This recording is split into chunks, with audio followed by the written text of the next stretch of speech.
रहीम अस्सलाम वालेकुम नाज़रीन, आप YouTube चैनल देख रहे हैं। मैं इमरान खान। मैंने जो आखिरी वीलॉग किया था वो 10 मई 2023 को किया था और आज जो है वो 30 जनवरी 2024 है। यानी इतनी लंबी छुट्टी के बाद दोबारा आपसे बात हो रही है। तब मैंने आपसे अर्ज किया था अपने आखिरी वीलॉग में कि जब आप इस वीलॉग को सुन रहे होंगे तो मैं पकड़ा जा चुका हूँगा और मेरे लिए आप दुआ कीजिएगा। आप सबकी दुआओं का बहुत शुक्रिया। मुझे बहुत सारी बातें आपके साथ करनी है, बहुत सारी चीजें आपके साथ शेयर करनी है। कुछ चीजें शायद मैं कर पाऊँ, कुछ चीजें मैं वक्त आने पर शेयर करूंगा और सही फोरम पे शेयर करूंगा। लेकिन आगे बढ़ना चाहिए और हमें अभी इस वक्त जरूरत है अपडेट करने की। मैं आप सबसे माजरत चाहता हूँ कि बड़ी लंबी छुट्टी थी, बहुत सारा काम मैं नहीं कर पाया। स्पेशली मुझे अफसोस रहेगा कि जो कुछ फलस्तीन में हुआ, गजा में, उसको मैं रिपोर्ट नहीं कर पाया। मैंने और दोस्तों को भी कहा, उसका मुझे बहुत दुख है और इंशाल्लाह आने वाले दिनों में मैं रिपोर्ट करूंगा। और उसके अलावा पाकिस्तान के अंदर बहुत सारी चीजें इस बीच में बदल गई, बहुत सारी चीजें तब्दील हो गई और बहुत सारी चीजें पहले से ज्यादा आगे बढ़ गई, बहुत सारी चीजें कुछ पीछे चली गई। लेकिन इन सारी चीजों का अहाता एक वीलॉग में नहीं किया जा सकता। आज की सबसे बड़ी और सबसे इंपॉर्टेंट खबर है इमरान खान साहब की सजा। इमरान खान और शाह महमूद कुरैशी, जिनमें एक साबिक वजीर आजम है और एक साबिक वजीर खारजा है, उन दोनों को 10-10 साल की सजा दे दी गई है। और एक्चुअली ये खबर पूरी दुनिया के अखबार में अब छप रही है। मेरे सामने बहुत सारे अखबार खुले हुए हैं। ये इंटरनेशनल मीडिया है, वॉशिंगटन पोस्ट हो, द गार्डियन हो या द टाइम मैगजीन हो, बाकी मैगजीन हो, आलमी जितने जरीदे हैं, अल जजीरा है, वहां पे इसको छपा है, बीबीसी, सीएनएन, सबने इसको रिपोर्ट किया है। दुनिया का कोई ऐसा काबिल जिक्र मीडिया नहीं है जिसने इस खबर को ना दिया हो। ये बहुत बड़ी खबर है, आलमी सतह पे इसको उठाया गया है। तो आप अंदाजा कर लीजिए कि आलमी सतह की खबर है। इमरान खान को सजा हो जाना ये कोई छोटी बात नहीं है। पाकिस्तान तहरीक इंसाफ के बानी चेयरमैन और पाकिस्तान तहरीक इंसाफ के सरबराह साबिक वजीर आजम इमरान खान साहब को साइफर के एक केस में सजा दी गई। ये साइफर क्या है, इसका केस कैसे बना, इस केस का ट्रायल कैसे चला, इमरान खान साहब को किन हालात में सजा दी गई, इसके बारे में मैंने बात की है कुछ उन सहाफियों से भी। एक तो मैंने सारी टाइमलाइन इकट्ठी की है, मैं इस पे पहले भी काम करता रहा हूं, और मैंने कुछ सहाफियों से बात की है जिनमें एहतशाम अब्बासी साहब और साकिब बशीर साहब का खास तौर पे मैं नाम लेना चाहूंगा। और इनसे जो मैंने इंफॉर्मेशन कलेक्ट की, क्योंकि ये उस हियरिंग में मौजूद थे, ये वो तमाम चीजें सुन रहे थे, ये उन तमाम चीजों का जायजा ले रहे थे और उन तमाम चीजों को रिपोर्ट कर रहे थे। तो जो चीजें मैं आपको बताऊंगा उसमें इन दोनों का खसूसी तौर पर मैं शुक्रिया अदा करता हूं। खासतौर पर मैंने कुछ वकला से भी बात की है, कुछ दीगर लोगों से बात की है, तो बहुत सारी चीजें बड़ी क्लैरिटी के साथ मैं आपके सामने रखता हूं। साइफर एक्चुअली एक ऐसे डॉक्यूमेंट को कहते हैं जो एक कन्वर्सेशन होती है दो मुल्कों के दरमियान, और उसको खास किस्म के कोड्स होते हैं जिनके जरिए से इसको लिखा जाता है, साइफर। और इसको डी कोड भी किया जा सकता है। डी कोड का इसके लिए बकायदा एक अमला मौजूद होता है वजारत खारजा के अंदर। लगभग दर्जनों की तादाद में इन लोगों की अपॉइंटमेंट्स होती है। ये 16वें ग्रेड या उससे ऊपर के ऑफिसर होते हैं जो इसको डी कोड कर सकते हैं। दो मुल्कों के दरमियान जो बातचीत होती है उसको जब लिखा जाता है तो एक कोड लैंग्वेज है जिसके अंदर लिखा जाता है, वो जो डॉक्यूमेंट है उसको साइफर कहते हैं।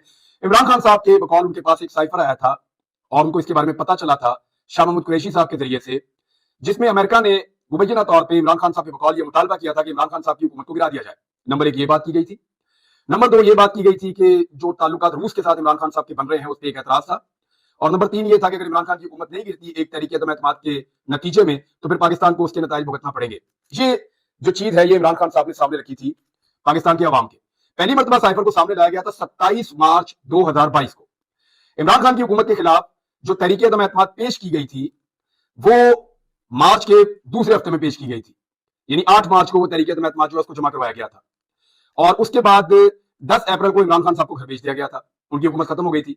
इमरान खान साहब ने कहा था कि ये साइफर एक रीजन बना है और मुझे एक साजिश के तहत निकाला गया है। अच्छा, इस साइफर में हुआ क्या क्या? एक तो इमरान खान साहब ने पब्लिकली इसके बारे में बताया पहले। दूसरा, इमरान खान साहब ने इसके ऊपर एक नेशनल सिक्योरिटी कमेटी की मीटिंग भी बुलाई और उस नेशनल सिक्योरिटी कमेटी की जो मीटिंग है उसमें लाजमन पाकिस्तान के अहम इदारों के सरबराहान और पाकिस्तान की जो पोलिटिकल एलीट है या कैबिनेट के लोग हैं, प्राइम मिनिस्टर समेत, वो सब बैठते हैं।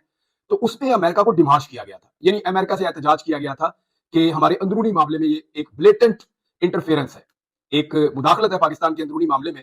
तो उस पर फिर एक डिमांड किया गया था, यानी पाकिस्तान ने उसके ऊपर एक एहतजाज किया था। पाकिस्तान में भी और वाशिंगटन में भी, दोनों तरफ ये एहतजाज हुआ था। उसके बाद एक हुकूमत और आई, इमरान खान साहब की हुकूमत खत्म हो गई, शहबाज शरीफ साहब की हुकूमत आ गई और उन्होंने ये जरूर कहा कि ये साजिश नहीं है। यानी दोबारा जब नेशनल सिक्योरिटी कमेटी बैठी तो उन्होंने कहा ये साजिश नहीं है, लेकिन उन्होंने भी इसको अंदरूनी मामले में मुदाखलत करार दिया था। अब कहानी ये बनती है कि इमरान खान साहब के बकौल अमेरिका पाकिस्तान के अंदरूनी मामले में मुदाखलत कर रहा है और इस बात को पीडीएम की जो हुकूमत बनी थी उसने भी आकर सेकंड कर दिया था कि मुदाखलत तो है। अब इमरान खान साहब कहते हैं ये मुदाखलत एक साजिश है, लेकिन जो पीडीएम की हुकूमत थी वो कहती है साजिश नहीं है। फिर साइफर के बारे में अजीब अजीब कहानियां चलना शुरू हुई। कुछ लोगों ने ये कहा, सियासी लोगों ने, कि ये तो खाली सफा था, इमरान खान ने लहरा दिया। कुछ लोगों ने कहा साइफर का वजूद ही नहीं है। कुछ लोगों ने कहा कि ये झूठ बोल रहे हैं, ऐसा कोई खत आया ही नहीं, ऐसा कोई साइफर आया ही नहीं। یعنی ہر آدمی نے اپنی اپنی زبان بولی، لیکن اب اسی ایک چیز کے اوپر جس کو سارے ڈینائی کر رہے تھے، عمران خان صاحب کو اور شاہ محمود قریشی کو 10 سال کی سزا سنائی گئی ہے۔ اب آپ ذرا یہ دیکھ لیں کہ عمران خان صاحب نے اس کے بعد ایک موقف دیا ہے، میں عمران خان صاحب کا موقف آپ کو بتاتا ہوں، اور یہ بھی میں آپ کو جو جرنلسٹ وہاں پہ موجود تھے انہوں نے جو انفارمیشن مجھے دی وہ میں آپ کو بتا دیتا ہوں کہ یہ 342 کا ایک بیان ہے جو ریکارڈ کروایا آخر میں عمران خان صاحب نے سزا والے دن، یعنی آج کے دن، منگل کے روز۔ تو عمران خان صاحب نے کہا بتانا چاہتا ہوں کہ اصل سازش کیسے ہوئی، اور انہوں نے کہا کہ وزیر اعظم آفس کی سیکورٹی کی ذمہ داری ملٹری سیکٹری کی ہوتی ہے۔ سائفر میرے آفس میں تھا، پرنسپل سیکٹری اور ملٹری سیکٹری کے پاس کسی بھی دستاویز کی سیکورٹی کی ذمہ داری ہوتی ہے۔ 3.5 سال کے دوران بطور وزیر اعظم صرف ایک دستاویز غائب ہوئی جو سائفر تھا۔ سائفر کی گمشدگی پر میں نے ملٹری سیکٹری بریگیڈیئر احمد صاحب سے پوچھا اس کی انکوائری کریں، اور اس کے بعد انہوں نے کہا، عمران خان صاحب نے اس میں سابق آرمی چیف جنرل باجوہ پر الزام بھی لگایا، اور انہوں نے کہا کہ جنرل باجوہ سائفر معاملے سے ڈرے ہوئے تھے، اور بریگیڈیئر احمد میرے پاس آئے اور انہوں نے کہا کہ انکوائری کی ہے، سائفر کا کوئی ثبوت نہیں ملا، 2.30 کروڑ ووٹوں سے منتخب وزیر اعظم کو نکالا گیا۔ اتنے ووٹ عمران خان صاحب نے کہا کہ میں نے لیے تھے اور مجھے نکال دیا گیا۔ اس سازش میں عمران خان صاحب کے بقول وہ کہہ رہے ہیں کہ سابق آرمی چیف جنرل باجوہ اور ڈونلڈ لو شامل تھے۔ کوئی بھی وزیر اعظم ہوتا تو اس سازش کے خلاف عوام میں چلا جاتا، میں نے بھی وہی کیا۔ اور اس کے بعد انہوں نے کہا کہ شہباز شریف اور نواز شریف جو ہیں ان کو پھر لایا گیا، ان کی حکومت بنائی گئی، حسین حقانی کو ہائر کیا گیا۔ حسین حقانی نے ہمیشہ امریکہ میں پاکستان کے خلاف لابنگ کی ہے، پاکستان آرمی کے خلاف لابنگ کی ہے، میمو گیٹ سکینڈل میں آصف علی زرداری کو ریسکیو کیا تھا، مجھے گرانے کے لیے حسین حقانی نے امریکی حکومت سے لابنگ کی، میری حکومت گرانے کے لیے حسین حقانی کو $35,000 دیے گئے۔ حسین حقانی سے ایک ٹویٹ کروائی گئی کہ عمران خان امریکہ کے خلاف ہے، جبکہ اس وقت کے آرمی چیف جنرل باجوہ امریکی حامی ہیں۔ حسین حقانی نے جنرل باجوہ کے کہنے پر میرے خلاف لابنگ کی ہے، یہ عمران خان صاحب نے الزام لگایا۔ اور انہوں نے کہا کہ اس کے بعد ہمارے اتحادیوں کو توڑا گیا، اور اس کے بعد عمران خان صاحب نے کہا کہ میں نے جنرل باجوہ سے رابطہ کیا اور ان کو آگاہ کیا۔ انہوں نے کہا ایسا کوئی منصوبہ نہیں ہے، اور میں نے ان کو یہ آگاہ کیا کہ یہ سب کچھ کیا جا رہا ہے، یعنی عمران خان صاحب نے اس وقت کیونکہ وہ اس وقت وزیر اعظم تھے تو ان کے بقول وہ رابطے میں تھے۔ پھر اس کے بعد اسد عمر، شاہ محمود قریشی اور پرویز خٹک شامل تھے، ایک کمیٹی بھی بنائی گئی، عمران خان صاحب نے کہا، لیکن عمران خان صاحب کے بقول ان کو ایک دھمکی دی گئی کہ 12 سال کے لیے اندر کر دیا جائے گا ان کو، اور یہ دھمکی ان کے بقول، اور شاہ محمود قریشی صاحب نے یہ وہاں پہ اس ٹرائل کے دوران کلیم کیا کہ یہ دھمکی جو ہے، اور یہ رپورٹ بھی ہوئی ہے، سوشل میڈیا پہ بھی رپورٹ ہوئی ہے، اور مجھے کیونکہ جرنلسٹ ہیں، کریڈیبل جرنلسٹ ہیں، وہ یہ بات کر رہے ہیں تو میں آپ کو یہ بات سنا دیتا ہوں۔ انہوں نے کہا جی کہ جنرل باجوہ نے مجھے دھمکی دی تھی کہ اپنی سمت درست کرو ورنہ 12 سال کے لیے اندر چلے جاؤ گے۔ اچھا، اس کے بعد جی وہ کہہ رہے ہیں کہ روس کے دورے سے قبل میری جنرل صاحب سے بات ہوئی تھی، یہ دورہ بہت اہمیت کا حامل تھا، جنرل صاحب نے مجھے یقین دلایا کہ روس سے دورے سے متعلق تمام کمانڈر سے بات ہوئی ہے۔ 3 دن بعد جب روس سے واپس آیا تو شاہ محمود قریشی نے مجھے سائفر کے پیغام سے آگاہ کر دیا۔ میرے لیے حیران کن بات تھی۔ اچھا، اب یہ ساری وہی چیز ہے جو عمران خان صاحب پہلے بتاتے رہے ہیں۔ اب آ جائیں آپ اس بات کے اوپر کہ 22 اور 23 مارچ کو اسلام آباد میں OIC کانفرنس تھی۔ OIC کانفرنس ختم ہونے پر میں نے عوام کو سائفر کے بارے میں بتانے کا فیصلہ کیا، اور اب بات وہیں آ جاتی ہے جہاں پہ عمران خان صاحب نے پبلک کو پبلکلی بتایا کہ ایک دھمکی آئی ہے۔ اس وقت عمران خان صاحب نے ملک کا نام نہیں لیا تھا غالباً، انہوں نے کہا تھا ایک دھمکی آئی ہے اور میری حکومت گرانے کے لیے ایک سازش کی جا رہی ہے۔ یہ عمران خان صاحب کا جو ہے وہ ایک کلیم تھا۔ اچھا، عمران خان صاحب نے کہا کہ میں عوام کے پاس جانا چاہتا ہوں، اس وقت معیشت ڈوب رہی تھی، مہنگائی ریکارڈ 38% پر تھی، گروتھ ریٹ 6.17% سے گر کر منفی میں چلی گئی۔ یہ عمران خان صاحب کی حکومت گرنے کے بعد معیشت کے ساتھ کیا ہوا، اس پہ ہم ایک الگ ویلاگ کریں گے۔ میں آپ کو کمپیریٹیو انالیسس بتاؤں گا جو آپ کو بھی پاکستان کا میڈیا انفارچونیٹلی نہیں بتا رہا، بہت سارے اور بکھیڑے ہیں ان میں وہ پھنسے ہوئے ہیں۔ ہم آپ کو بتائیں گے کہ عمران خان صاحب اکانومی کو کہاں چھوڑ کے گئے تھے، اور PDM کی جو حکومت ہے نواز شریف صاحب کی، شہباز شریف صاحب کی وزارت عظمیٰ میں، وہ اکانومی کو کہاں چھوڑ کر گئی ہے۔ بہرحال عمران خان صاحب کو 10 سال کی سزا سنا دی گئی ہے۔ یہ سزا کس طریقے سے سنائی گئی، اس پہ جب میں نے فیکٹس اکٹھے کیے تو کچھ حیرت انگیز چیزیں ہیں جو میرے سامنے آئی۔ ایک تو یہ ہے کہ 15 اگست کو عمران خان صاحب کو جب گرفتار کیا گیا تو 5 اگست کو وہ گرفتار ہوئے، اور اس کے بعد عمران خان صاحب کی گرفتاری ڈال دی گئی سائفر کیس میں بھی، ان کو گرفتار کیا گیا تھا توشہ خانہ کیس میں۔ جب توشہ خانہ کیس میں ضمانت ہوئی عمران خان صاحب کی، تب معلوم ہوا اگست کے بالکل آخر میں کہ ایکچولی عمران خان صاحب کی گرفتاری ڈلی ہوئی ہے پہلے سے ہی سائفر والے مقدمے میں بھی۔ اور اس کے بعد عمران خان صاحب کا ٹرائل شروع ہوتا ہے۔ پہلے یہ ٹرائل جو ہے اس کو ان کیمرہ رکھا جاتا ہے، اور اس ٹرائل کے اندر جس طرح سے جیل میں ٹرائل ہوا اس کو چیلنج کیا گیا ہائی کورٹ کے اندر۔ ہائی کورٹ نے کہا کہ جیل میں ٹرائل جو بھی ہوا ہے 29 اگست سے 21 نومبر تک اس کو کالعدم قرار دیا جاتا ہے، اس لیے کہ وہ انصاف کے تقاضوں کے مطابق نہیں ہوا، جو ڈیو پروسیس ہے لاء کا اس کے مطابق نہیں ہوا، وہ کالعدم ہو گیا۔ اور اس کے بعد دوبارہ ہائی کورٹ نے ایک مرتبہ پھر یہ حکم دیا کہ جو 13 دسمبر کے بعد سے لے کر 9 گواہان کے بیانات قلم بند کیے گئے تھے یا ان کے بیانات لیے گئے تھے، وہ بیان بھی کالعدم قرار دے دیے ہائی کورٹ نے، اور وہ اس لیے دے دیے کہ وہ بھی ان کیمرہ کیے جا رہے تھے، تو اس کی کوئی گنجائش نہیں ہے۔ ایک اوپن ٹرائل کا کہا گیا کہ اوپن ٹرائل کیا جائے عمران خان صاحب کا۔ اب شروع ہوتا ہے اوپن ٹرائل۔ اس اوپن ٹرائل کے اندر 3-4 گواہیاں بڑی امپورٹنٹ ہیں، ان میں ایک گواہی جو ہے اعظم خان کی بھی ہے۔ 4 چیزیں ہیں جو لوگ یہ رپورٹ کرتے رہے ہیں سائفر کا کیس، ان کے مطابق 4 چیزیں، 4 امپورٹنٹ چیزیں، وہ چاروں میں آپ کو بتا دیتا ہوں۔ نمبر 1، जो इमरान खान साहब पे बड़े इल्जाम आते हैं वो आपके सामने रखता हूं, फिर मैं आपको बताता हूं कि इस पे सहाफियों की राय क्या है या वकला की राय क्या है। नंबर एक, साइफर जो है वो इमरान खान ने जो लहराया पेपर जलसागाह के अंदर 27 मार्च को, वो साइफर था, लिहाजा ये एक गलत हरकत है। पहला तो एलिगेशन ये हो गया। दूसरा एलिगेशन ये है कि साइफर का जो कंटेंट है इमरान खान साहब ने उसको पब्लिक कर दिया। दो इल्जाम हो गए। तीसरा ये हो गया कि इमरान खान साहब ने साइफर को वापस करना था, उन्होंने साइफर को गुम कर दिया। तीन एलिगेशन हो गए। चौथा एलिगेशन लगा कि उसको इमरान खान साहब ने मिस यूज किया है साइफर को। ये चार एलिगेशन हैं जो इमरान खान साहब के ऊपर इस केस में लगे हैं।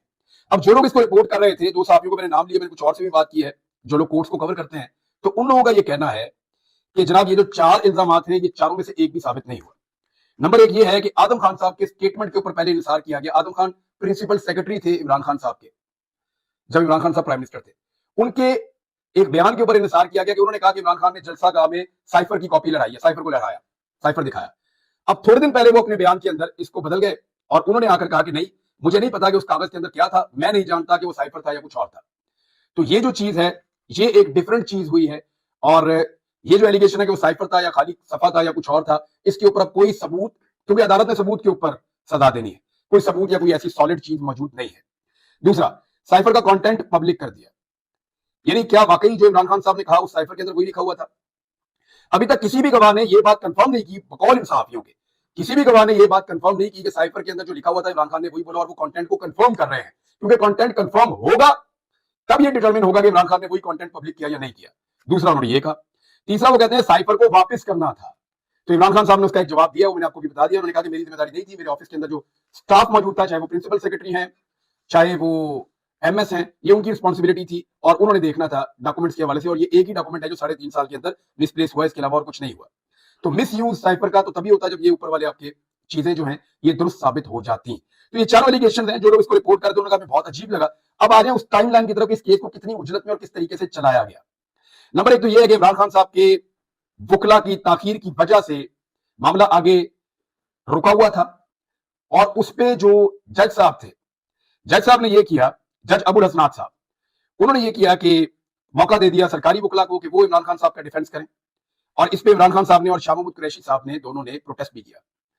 लेकिन अब ये सहाफियों का कहना है कि हमें पता चला अचानक, कि हम इसको एक्सपेक्ट नहीं कर रहे थे कि ऐसा होगा। वो कहते हैं हमें अचानक पता चला कि गवाहान के ऊपर जिरा हो रही है और वो जिरा कर रहे हैं सरकारी वकला, और पाकिस्तान तहरीके इंसाफ के वकला को मौका नहीं मिल रहा।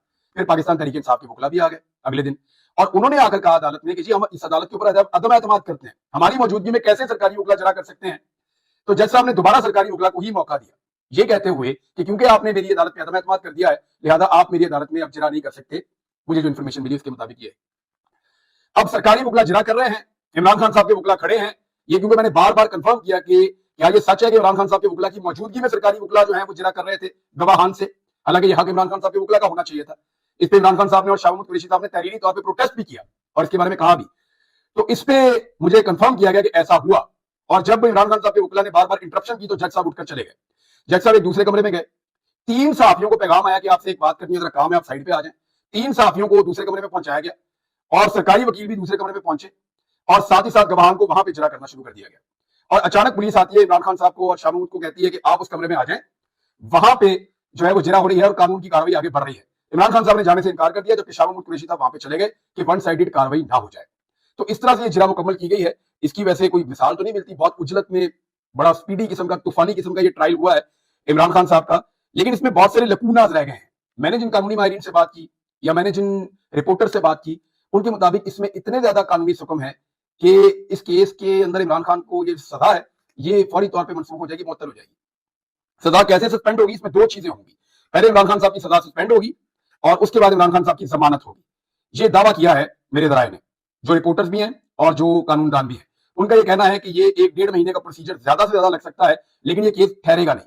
और जो आईनी माहिरीन है, कानूनी माहिरीन है, स्पेशली जो इस किस्म के केसेस को जानते हैं, जब मैंने उनसे बात की, उन्होंने कहा कि ये जो जज साहब है ना, इन्होंने इमरान खान साहब पे बहुत बड़ा एहसान किया है। मैंने कहा जी वो कैसे? इन्होंने तो सजा दी थी 10-10 साल की, पूरी दुनिया के अखबार में छप गया। उन्होंने कहा जी एहसान ऐसे किया है कि इतनी कमजोर सजा दी है और इतनी गलतियां छोड़ दी इस बुनियादी मुकदमे में कि ये जब भी किसी फोरम पे जाएगा ये उड़ जाएगा, यानी ये बचेगा ही नहीं, ये रहेगा ही। पाकिस्तान तहरीके इंसाफ ने फौरी तौर पर अपने तमाम कारकुनों को पुरअमन रहने की हिदायत जारी की है। उन्होंने हर किस्म के एहतजाज से गुरेज करने का कहा है और उन्होंने कहा है कि आप पूरा का पूरा फोकस रखें 8 फरवरी को इंतखाबात में वोट डालने पर। यानी किसी भी साने से बचने के लिए बेहतर यह है कि कारकुन अपने घर में रहें और अपनी आवाज उठाएं और वोट के जरिए से अपना हक इस्तेमाल करें और वोट के जरिए से जो वो तब्दीली लाना चाहते हैं, जो भी करना चाहते हैं, वो उसको करें। अब साइफर की हकीकत और सिचुएशन ये है नाज़रीन, मैं इसमें एक चीज आपको बता देता हूं कि पाकिस्तान की 2 हुकूमतों ने, एक इमरान खान की हुकूमत ने, एक शहबाज शरीफ की या पीडीएम की हुकूमत ने, दोनों हुकूमतों ने इसको पाकिस्तान के अंदरूनी मामले में मुदाखलत करार दिया है। सादी बात यह है, दोनों हुकूमतों ने कहा कि ये साइफर पाकिस्तान के अंदरूनी मामलात में मुदाखलत है और जिस आदमी ने ये आवाज उठाई आज उसको 10 साल की सजा सुना दी गई है। तो ये तो पाकिस्तान के अंदर पार्ट ऑफ द गेम है, ये चीजें तो होती हैं। लेकिन एक चीज बड़ी क्लियर है कि जिस तरीके से ये केस चला है ये आगे ठहरेगा नहीं, ये किसी भी अपील में फारिग हो जाएगा, ये जिस फोरम पे जाएगा वहां पे फारिग हो जाएगा। और इसके अंदर जो कानून को जानने वाले उन्होंने कहा कि ये जो जज साहब हैं जिन्होंने ये केस सुनाया, बज़ाहिर पाकिस्तान तहरीक इंसाफ के लोग उनको एक अलग नजर से देख रहे हैं, लेकिन ये उनका एक बहुत बड़ा एहसान अजीम है जिस तरीके से उन्होंने इस केस के अंदर गलतियां छोड़ दी। ये केस यानी अब तो ये केस का फैसला आ चुका है ना, तो आप इसको अच्छा है बुरा कह सकते हैं। तो जितनी गलतियां इसमें छोड़ी गई हैं, इसमें इमरान खान साहब के साथ कुछ बुरा होने वाला नहीं है फ्यूचर में।